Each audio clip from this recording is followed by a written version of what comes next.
bagong residential projects dito. This is Barangay Bilog, Alfonso Cavite. Ayan.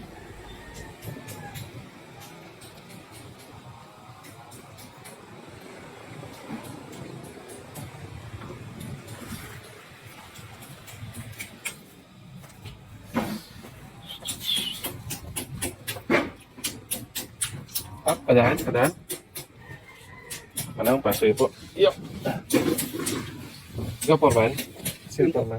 Yung nakabalik. Sino?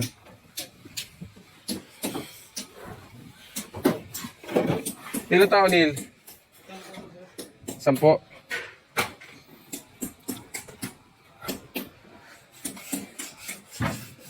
Anong nandiyan sa likod? Ano yung ba? Ano yung Ajay Barracks. bago na? Okay. May mga tubo na pang wiring. Wala pa. Basta.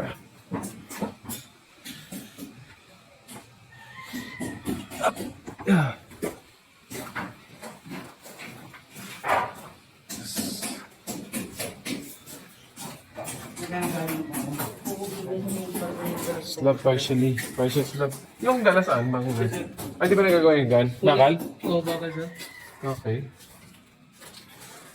So, ang daan naman second floor nandun. Ano meron second floor? Sir. Ano meron second floor? Palitado tapos na rin. Skin coat. Hindi ba tayo nakapag-sir na dapat po? Ah?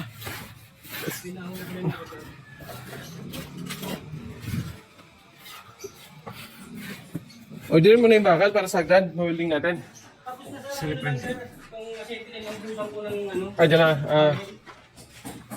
Okay. Yung mga pinag-weldingan ha, ano mo, tas mo pintura. This is in Real Tagaytay, Alfonso City. Okay, although yung pangalan ng next subdivision is Real Tagaytay, but yung location is really nasa Alfonso na. So, this project is almost complete. Nasa funds listing stage kami, patapos na rin yung funds listing. The problem here is nagkaroon kami ng multiple funds listing. So, medyo humaba yung yung funds listing phase namin. Because ilang beses nag-funds list yung yung client. Actually, dapat sa construction kasi ang usapan, isang beses ka lang magpa-funds list. So, dito medyo